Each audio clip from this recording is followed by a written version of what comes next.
अस्सलाम वालेकुम। SM news के साथ मैं हूं सैयद मुकद्दर रज़ा।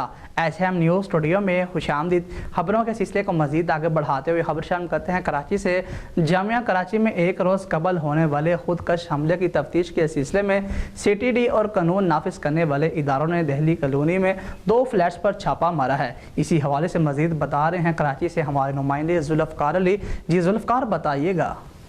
जी बिल्कुल, जामिया कराची में एक रोज़ कबल होने वाले खुदकश हमले की तफ्तीश के सिलसिले में CTD और कानून नाफज करने वाले अदारों ने दिल्ली कॉलोनी में छापामार कार्रवाइयाँ की हैं। इस हवाले से तफ्तीशी ज़राए बताते हैं कि छापों के दौरान पाकिस्तानी और गैर मुल्की मोबाइल फ़ोन की सिम्स और दस्तावेज़ात बरामद हुए हैं।